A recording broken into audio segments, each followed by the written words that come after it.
सर्वेभ्यो नमो नमः। अतिशय संस्कृतम क्लासेज में आप सभी का स्वागत है।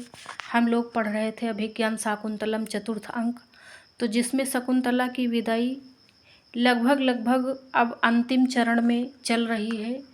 तो आइए इस क्रम में हम लोग आगे बढ़ते हैं। शकुंतला सख्यो प्रति हला ऐसा द्वयोर्युवयोः हस्ते निक्षेपः।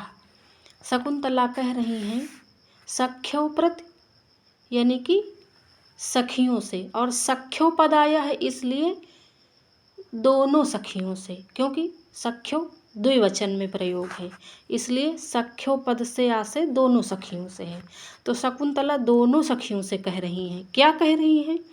हला ऐसा, हला ऐसा माने इसको, हला संबोधित करके, ऐसा इसको, द्वयोर युवयोर हस्ते तुम दोनों के, हस्ते हाथ में, निक्षेप माने धरोहर के रूप में छोड़ती हूँ।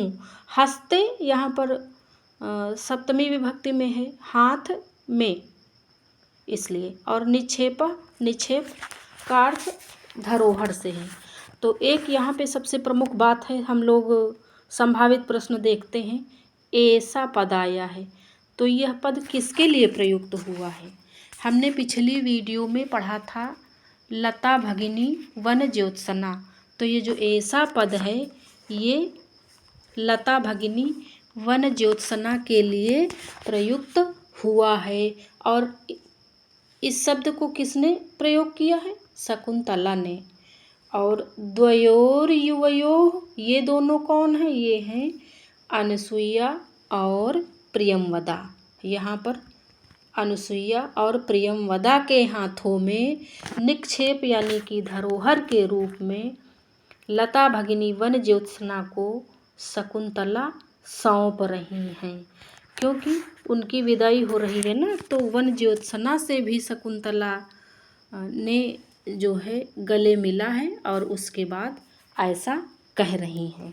तो निक्षेप पद जो आया है, निक्षेपः, तो इसकी व्याकरणात्मक टिप्पणी है नि धन छेप धन घई प्रत्यय। और अब इसके बाद हम लोग देखते हैं, बाकी तो कठिन नहीं है। सख्यो, अब सखियाँ क्या कह रही हैं देखते हैं। सख्यो यानी कि प्रियंवदा और अनुसुईया। तो प्रियंवदा और अनुसुईया कह रही हैं अयं जनः कस्य हस्ते समर्पितः इति वाष्पं विरहतः।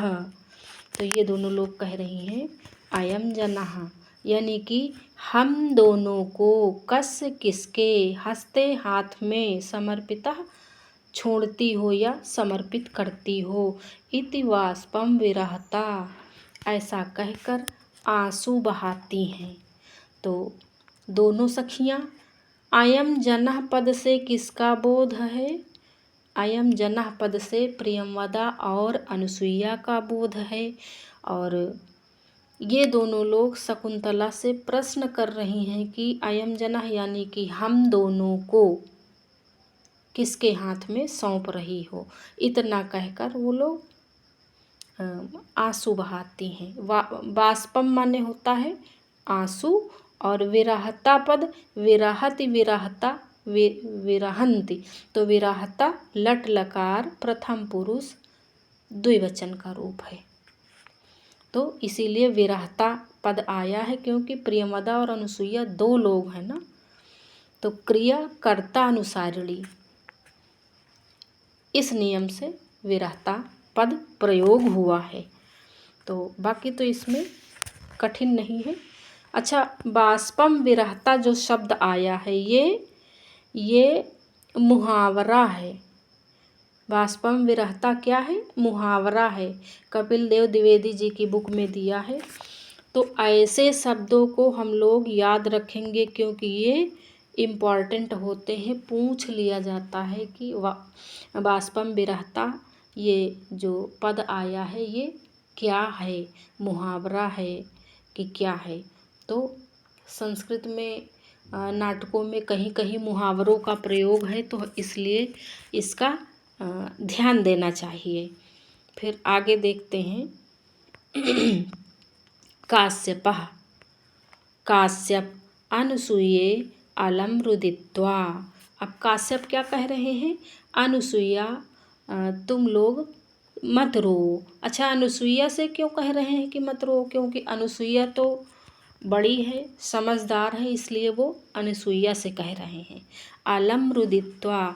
अब यहाँ पे जो ये रुदित्वा पद आया है, तो यहाँ पर जो त्वा प्रत्यय है ये अलम के कारण प्रयोग हुआ है। किसके कारण? अलम के कारण त्वा प्रत्यय प्रयोग हुआ है। ननु भवतीभ्यामेव स्थिरीकर्तव्या शकुंतला। अब क्या कह रहे हैं कि क्योंकि, ननु क्योंकि, भवतीभ्यामेव तुम दोनों को चाहिए कि स्थिरीकर्तव्या यानी कि धैर्य बंधाओ। किसको? शकुंतला, शकुंतला को।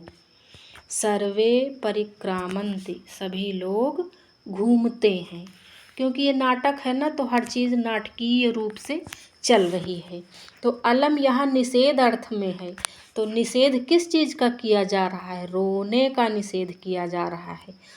तो देख लेते। अच्छा, ये जैसे ये जो शब्द प्रयुक्त हुआ है स्थिरीकर्तव्या, तो ऐसे शब्दों के ऊपर भी दृष्टि डालते हुए चलेंगे, क्योंकि बहुत बार पेपर में टीजीटी में ऐसे भी पूछ लिया गया है कि कौन सा शब्द सही है। तो एक ही शब्द को 4 ऑप्शन में दे देते हैं, 3 ऑप्शन में वो गलत रहता है और एक में सही रहता है। तो ये जो स्थिरीकर्तव्या है, इस पद को अच्छे से देख लें। आगे हम लोग चलते हैं। अच्छा, स्थिरीकर्तव्य का व्याकरणात्मक टिप्पणी देख लेते हैं। स्थिर धन चुई धन क्री धन तव्यत धन टाप। तो टाप प्रत्यय इसलिए हुआ है स्त्रीत्व की विवक्षा में। तो आगे देखते हैं। शकुंतला, शकुंतला तात एसोटज पर्यंत चारिणी गर्भ मंथरा मृगवधूर्य यदा अनघ प्रसवा भवति तदा मह्यं कमपि प्रिय निवेदयित्रिकं विसर्जयिष्यथ। तो शकुंतला कह रही हैं तात से, तात यानी कि कण्व से। एसोटज पर्यंत, एस धन उटज, तो एसोटज यानी आधन उ ओ गुण संधि यहाँ पे है। तो एस उटज यानी उटज माने होता है कुटी, और उटज पर्यंत चारिणी यानी कुटी के पास विचरण करने वाली गर्भ मंथरा। मृगवधूर्य, जो गर्भ के भार के कारण मंथरा यानी कि मंथर गति वाली है, धीमी शिथिल गति वाली है। इस मृगवधूर्यदा माने मृग की वधू यानी कि मृगी के जब अनघ प्रसवा यानी कि जब अच्छे से संतानोत्पत्ति भवति हो जाए, तदा मह्यम तब मुझे, कमपि माने किसी के द्वारा, प्रिय निवेदयित्रिकम का अर्थ है कि जो है तब इस शुभ समाचार की सूचना देने के लिए किसी को विसर्जयिष्यथ, किसी को मेरे पास भेजिएगा। तो हम लोग इसकी व्याकरण देख लेते हैं। तो ये जो उटज पर्यंत चारिणी, ये किसका विशेषण है? गर्भ मंथरा किसका विशेषण है? ये मृग वधूर्यदा का है, मृग वधू का यानी कि मृगी का है। किसका है? मृगी का। तो इसकी हम लोग व्याकरण देख ले। अनघ प्रसवा शब्द आया है ना, ये यहाँ पे अनघ प्रसवा। तो अनघः प्रसवः यस्याः सा बहुव्रीहि समास। तो अनघः प्रसवः यस्याः सा बहुव्रीहि। अनघ प्रसवा किसके लिए आया है? मृगी के लिए आया। अनघ प्रसवा माने होता है सुखपूर्वक अच्छे से बिना किसी परेशानी की संतानोत्पत्ति जब होती है तो उसे अनघ प्रसवा कहते हैं। और जब परेशानी में संतानोत्पत्ति होती है तो उसे अघ प्रसवा कहते हैं। ये समझ ले जिनका जिनका ऑपरेशन होता है तो प्रसव के दौरान तो वो अघ प्रसवा हैं, और जिनका नहीं होता है वो अनघ प्रसवा हैं। तो ऐसे समझ लें इसको। फिर है उटज पर्यंत चारिणी, कुटी तक विचरण करने वाली। पर्यंत माने वहाँ तक, कुटी तक। फिर गर्भभार मंथरा, गर्भ के भार से धीरे धीरे चलने वाली। तो इतना समझ लिया। तो मह्यम, यहाँ पे मह्यम पद आया है तो मह्यम से किसका बोध है? मह्यम से शकुंतला का बोध है, क्योंकि शकुंतला कह रही है ना मुझे बताना। मह्यम चतुर्थी का एक वचन। ठीक, तो इतना समझ में आ गया। हम लोग आगे चलते हैं। ये यहाँ पे काश्यपः, काश्यप, नेदम विस्मरिष्यामः, हम इसे नहीं भूलेंगे। किसे नहीं भूलेंगे? उस संदेश को बताना नहीं भूलेंगे जो शकुंतला ने कहा हमें बताना जरूर जब इसके सुखपूर्वक संतान उत्पन्न हो जाए। तो नेदम ना धन इदम नेदम गुण संधि, और विस्मरिष्यामः लट लकार उत्तम पुरुष का रूप है ये। आगे देखते हैं। शकुंतला गतिभंगम रूपयित्वा को नुखलवेश निवसने में सज्जते इति परावर्तते। तो शकुंतला गतिभंगम रूपयित्वा माने गतिभंगम का क्या अर्थ है? लड़खड़ाने का। रूपयित्वा माने नाटक करती हैं, अभिनय करती हैं, क्योंकि नाटक चल रहा है ना, तो लड़खड़ाने का अभिनय करती हैं। कौन? शकुंतला। कौन खलवेश निवसने में सज्जते, तो यह कौन? कौन खलु, यह कौन जो है में निवसने में सज्जते माने मेरे वस्त्र को सज्जते खींच रहा है। सज्जते का अर्थ है वस्त्र में चिपटना या वस्त्र को खींचना पीछे से। इति परावर्तते, ऐसा कहकर पीछे की ओर मुड़ती हैं शकुंतला। आगे देखते हैं हम लोग। अच्छा, इसकी व्याकरण पहले देख लेते हैं तब हम लोग आगे बढ़ते हैं। तो यहाँ पे आया है। अच्छा, नेदम की तो बता ही दिए हैं, गतिभंगम इसका भी बता दिए, खास कुछ नहीं है। निवसने में सज्जते का बता दिया है कि यहाँ पे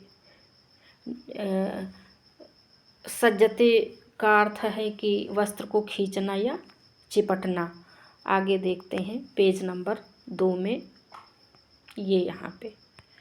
तो कोई जो है जो शकुंतला का वस्त्र पीछे से खींच रहा है, तो अब काश्यप बता रहे हैं कि कौन है जो वस्त्र को खींच रहा है।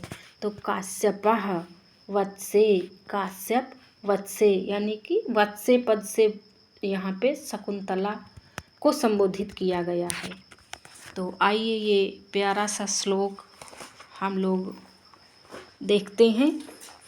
यस्य त्वया व्रणविरोपणमिङ्गुदीनां तैलं निषिच्यत मुखे कुशसूचिविद्धे श्यामाकमुष्टिपरिवर्धितको जहाति सोऽयं न पुत्रकृतकः पदवीं मृगास्ते। यस्य त्वया व्रणविरोपणमिङ्गुदीनां तैलं निषिच्यत मुखे कुशसूचिविद्धे श्यामाकमुष्टिपरिवर्धितको जहाति सोऽयं न पुत्रकृतकः पदवीं मृगस्ते। उक्ता वसंततिलका तभजा जगौगः। तो इस श्लोक में छंद कौन सा है?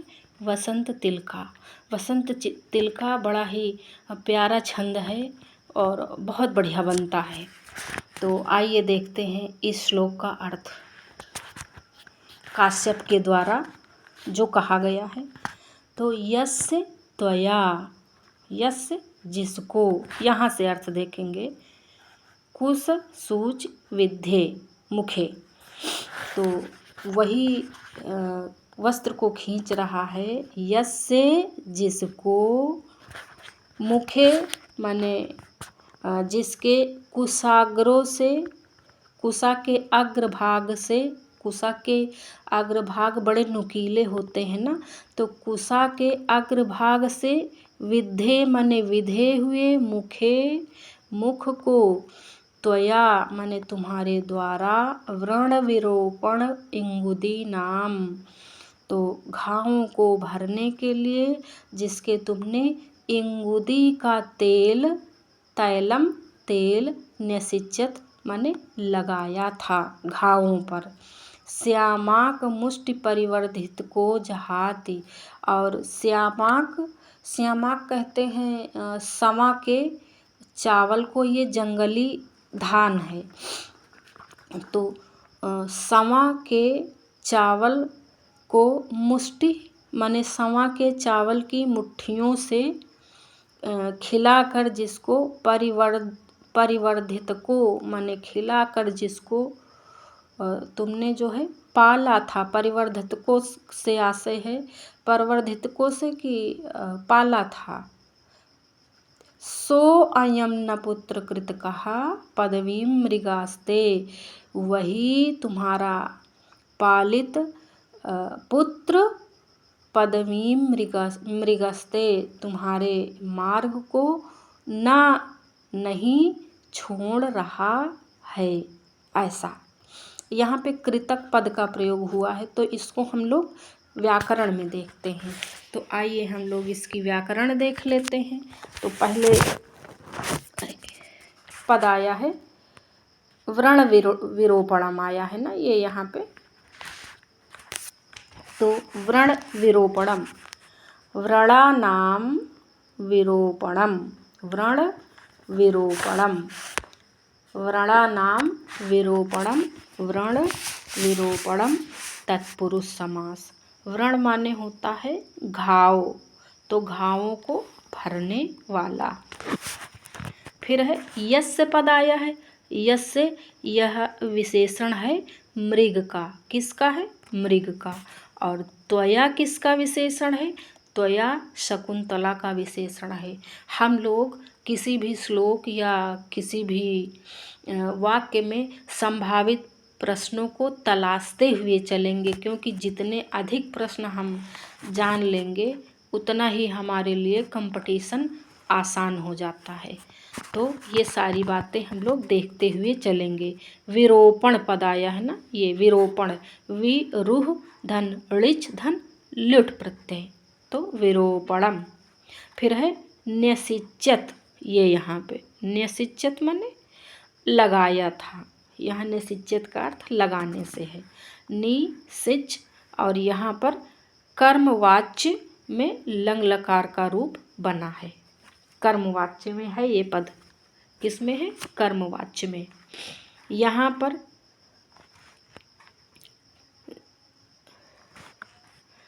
दूसरा है कुश सूच विद्धे, ये यहाँ पे मुखे कुश सूच विद्धे। तो कुश सूच विद्धे में कौन सा समास है? कुशानाम सूचिभिः विद्धे, कुश सूच विद्धे तत्पुरुष समास। फिर व्यध धन कत, विध की जो व्याकरण है वो है व्यध धन कत प्रत्यय। जहाति माने छोड़ रहा है, जहाति छोड़ रहा है। फिर है पुत्र कृतकः, पुत्रवत माना गया। कृतकः का अर्थ है पुत्रवत, तो पुत्रवत पाला था शकुंतला ने हिरण के बच्चे को। यहाँ पर जो है कृतक पद में कन प्रत्यय है। किसमें? स्वार्थ में कन प्रत्यय है। फिर है सो अयम, यह वही, किसका विशेषण है? मृग का। किसका है? मृग का। तो अब इसमें छंद तो बता ही दिया था, कौन सा छंद है, वसंत तिल का छंद है। और अलंकार कौन सा है, अलंकार यहाँ पर जो है स्वभावोक्ति अलंकार है, क्योंकि मृग की स्वाभाविक क्रियाओं का वर्णन किया गया है। जब किसी पशु या पशु के बच्चे का या मनुष्य के बच्चे की स्वाभाविक क्रियाओं का वर्णन करते हैं तो वहाँ पर स्वभावोक्ति अलंकार होता है। तो हम लोग आगे चलते हैं। इसका हमें उम्मीद है कि आप लोगों की समझ में आ गया होगा। तो अगले पेज में हम लोग देखते हैं, ये यहाँ पे शकुंतला। वत्स किम सहवास परित्यागिनीम माम अनुसरसि। तो अब शकुंतला कह रही है, वत्स पुत्र, किसको कह रही है, उसी मृग को कह रही हैं। कौन से मृग को, जो उनका वस्त्र खींच रहा था। अच्छा, इस मृग का क्या नाम है, हमने अपनी पिछली वीडियो में बताया था कि शकुंतला ने जिस मृग को पाला था उसका नाम हमने बताया था, तो इसे हमें कमेंट बॉक्स में बताएं। तो शकुंतला कह रही हैं कि पुत्र सहवास परित्यागिनी, साथ छोड़कर जाने वाली, साथ छोड़कर जाने वाली सहवास परित्यागिनी माम अनुसरसि, मेरा अनुसरण कर रहे हो या मेरा पीछा कर रहे हो। कह रही हैं कि मुझ साथ छोड़कर जाने वाली शकुंतला का पीछा क्यों कर रहे हो। फिर कह रही हैं, अचिर प्रसूतया जनन्या बिना वर्धित एव। अचिर प्रसूतया माने जन्म देकर शीघ्र ही, जन्म के तुरंत बाद मृत माता जिसकी जननी यानी माता की तुरंत जन्म देने के पश्चात तुरंत मृत्यु हो गई थी, ऐसी बिना माँ के वर्धित एव पाले गए। ये जो हिरण का बच्चा है, इसकी माता जो थी वो तुरंत जन्म दे के उनकी मृत्यु हो गई थी, इसीलिए अचिर प्रसूतया कहा गया है। इदानीमपि मया विरहितं त्वां तातश्चिन्तयिष्यति। इदानीम इस समय भी वियुक्त तुमको, मया विरहितम मुझसे वियुक्त, त्वां तुमको, तातश्चिन्तयिष्यति तात तुम्हारी चिंता करेंगे या तात तुमको पालेंगे। तो तात शब्द से यहाँ पर कण्व का बोध है और त्वाम से हिरण का ये विशेषण है और मया से शकुंतला का ये विशेषण है। तो आइए इसकी व्याकरण भी देख लेते हैं। अनुसरसि पद आया है ना कहीं पे, ये यहाँ पे माम अनुसरसि, माम शकुंतला है, अनुसरसि मध्यम पुरुष एक वचन है। फिर है सहवास परित्यागिनी, साथ छोड़कर जाने वाली। सहवास परि धन त्यज, धन घिनुड़ और घिनुड़ में इन शेष बचता है। तो ऐसे शब्द जिनमें कुछ खास प्रत्यय लगे हों या उपसर्ग लगे हों या कुछ विशेष समास हों तो वो इम्पॉर्टेंट हो जाते हैं, उन्हें हम ध्यान देंगे, क्योंकि एग्जामिनर ये जानता है कि आप कहाँ पे नहीं पढ़ोगे, कहाँ पे भूलने के चांसेस ज़्यादा हैं, तो वो वहीं से प्रश्न बनाते हैं। इसलिए जो भी कुछ ज़रा सा भी यूनिक लगे आप उसे बिल्कुल रट लें। फिर है सहवास, सहवास शब्द में सुपसुपा समास है, ये भी देखिए इम्पॉर्टेंट है। सहवास में कौन सा समास है, सुपसुपा समास है। तो अचिर प्रसूतया, ये यहाँ पे पद आया है। अचिरम प्रसूता तया कर्म धारे, अचिरम प्रसूतया तया कर्म धारे, जन्म देने के बाद शीघ्र ही मृत्यु हो गई। जनन्या में यहाँ पर तृतीया विभक्ति है, तो क्योंकि यहाँ पे प्रयुक्त हुआ है जनन्या बिना वर्धित एव, यहाँ बिना शब्द आया है ना, इसलिए जनन्या में तृतीया विभक्ति है। अच्छा, बिना शब्द आ जाने पर तृतीया विभक्ति हुई है, और कौन कौन सी विभक्ति होती है ये आप लोग बताएं। तो बाकी तो और सब आसान ही है, आगे देखते हैं। अच्छा, आगे तो एक ही लाइन इसमें आई है, तो हम लोग आगे अगली वीडियो में देखेंगे। तो आज की वीडियो कैसी लगी हमें ज़रूर बताएं, और अगर वीडियो पसंद आई हो तो आप लोग लाइक करें, शेयर करें और सब्सक्राइब करें। हमारा उद्देश्य है अपने दोस्तों की मदद करना। तो हमारे पास जितने भी नोट्स हैं हम धीरे धीरे करके आप लोगों को प्रोवाइड कराते रहेंगे। और टीजीटी का सिलेबस बहुत कम है, और आप लोग बिल्कुल होपलेस मत हों, आपका सिलेक्शन होगा, और हमारी तरफ से जितना सहयोग हो सकेगा हम अवश्य करेंगे। धन्यवाद।